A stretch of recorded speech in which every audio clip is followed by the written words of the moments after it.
Assalamualaikum warahmatullahi wabarakatuh. Hello my student, welcome back again with Miss Najla in Biology. Now kita berada di Unit 15. Kali ini kita akan membahas tentang perubahan lingkungan. Nah, kalau sudah membahas tentang perubahan lingkungan, itu mencakup lingkungan kita yang teramat sangat luas. Dan pembahasannya itu sebenarnya memang sangat luas. Namun, agar kita tidak menerka-nerka apa yang ada di dalam PPT MIS, kita langsung saja saksikan PPT MIS berikut ini. Check it out. Kita kembali pada PPT MIS, kali ini kita tentang pencemaran lingkungan, ya. Oke, kalau kita membahas mengenai pencemaran lingkungan, di dalamnya itu terdapat yang namanya macam-macam pencemaran dan polutan serta penyebabnya. Kemudian perubahan lingkungan, setelah itu upaya pencegahannya bagaimana, dan parameter pencemaran lingkungan yang harus kita ukur parameternya, ya. Dan yang terakhir ada jenis-jenis limbah dan pemanfaatannya. Nah, jadi setiap pencemaran yang terjadi itu tidak akan terbuang sia-sia kalau kita tahu dan memahami cara pemanfaatan limbah-limbah tersebut. Nah, kita masuk saja yang pertama, yaitu macam-macam pencemaran dan polutan serta penyebabnya. Kita harus ketahui dulu, pencemaran atau polusi adalah proses masuknya polutan ke dalam suatu lingkungan sehingga menurunkan mutu lingkungan tersebut, baik itu biotik dan abiotik. Polutan adalah bahan pencemaran lingkungan, dapat berupa bahan kimia, debu, panas, suara, radiasi, dan mikroorganisme. Nah, berarti jenis-jenis polutan itu ada 3, ya. Yang paling utama itu kita lihat dari jenis biologinya, kemudian kimianya, setelah itu fisikanya. Kalau dari jenis polutan di sini kita lihat kimia, debu, panas, suara, ya. Setelah itu radiasi itu berasal dari fisika dan mikroorganisme itu berasal dari biologi. Nah, di sini kita lihat pencemarannya, ada tempat pencemaran, bahan pencemaran, kemudian tingkatannya itu bagaimana. Oke, macam-macam pencemaran, ya. Menurut tempat terjadinya, jenisnya itu dibedakan beberapa macam pencemaran udara, air, tanah, dan suara. Pencemaran berdasarkan bahan pencemarnya, ya. Yang pertama, macam-macam pencemarnya itu menurut bahan pencemarnya kita tadi sudah kita bahas. Dilihat dari jenisnya, kimia, biologi, fisika. Kalau kimia itu di dalamnya ada zat radioaktif, logam, pupuk, pestisida, deterjen, minyak. Sedangkan biologi itu mikroorganisme dan fisika itu kaleng, botol plastik dan karet, ya. Dampaknya apa, Miss, yang akan terjadi kalau kita lihat dari bidang kimia? Tercampurnya zat kimia dengan tanah. Setelah itu kalau kita lihat dari bidang biologi, menyebabkan iritasi, gatal, penyakit kulit, dan sebagainya. Kalau dilihat dari fisikanya, perubahannya pH tanah, kemudian karena polutannya sulit terurai. Oke. Selanjutnya ada perubahan lingkungan, ya. Terjadi hanya 2 faktor. Yang pertama itu faktor manusia dan yang kedua itu faktor alam.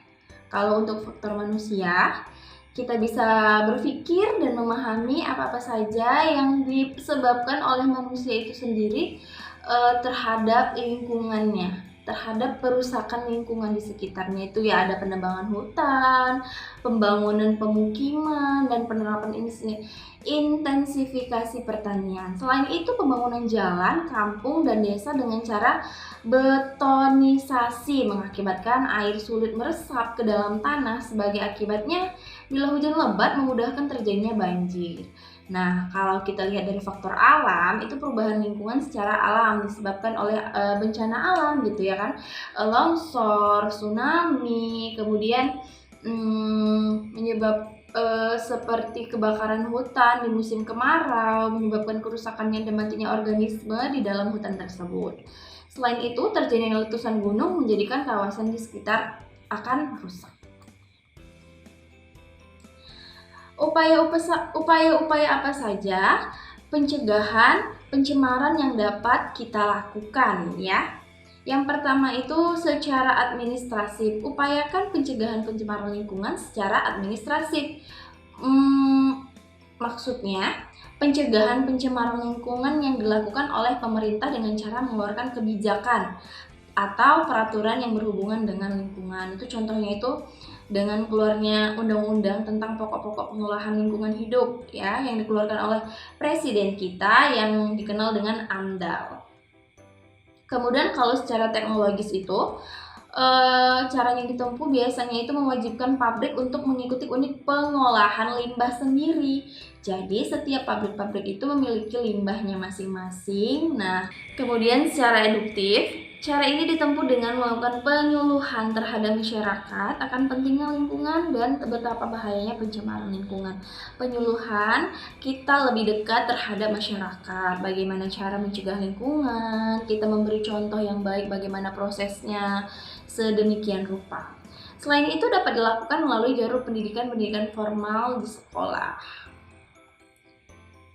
Oke, parameter pencemaran lingkungan ya. Parameter pencemaran lingkungan digunakan sebagai indikator atau petunjuk atau pengukur terjadinya pencemaran dan tingkat pencemaran yang telah terjadi. Nah, di sini kita bisa menggunakan parameter kimia, biokimia, fisik, kemudian biologi. Nah, parameter kimia sendiri ya, biasanya itu dilakukan dengan mengetahui kadar CO2 ya. Kalau sedangkan biokimia itu biasanya melakukan BOT, yaitu jumlah oksigen dalam air. Fisika itu meliputi pertukaran tentang warna, rasa, bau, suhu, kekeruhan, dan radioaktivitas.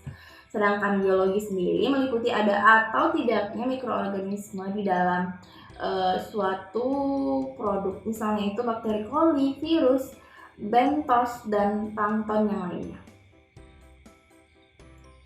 Jenis-jenis limbah dan pemanfaatannya. Kalau berbicara tentang jenis-jenis limbah dan pemanfaatannya itu banyak ya.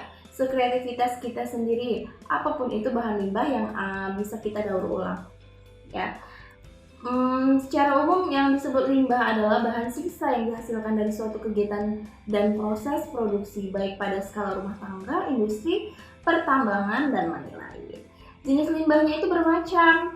Secara biologis, limbah dapat dibagi menjadi limbah biodegradable dan non-biodegradable. Ya, pemanfaatannya itu limbah dapat ditempuh melalui dua cara, yaitu dengan proses daur ulang menjadi produk tertentu yang bermanfaat dan tanpa daur ulang.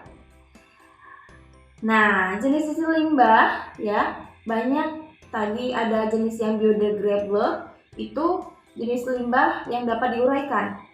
Sedangkan yang non-biodegradable itu yang tidak dapat diuraikan kembali.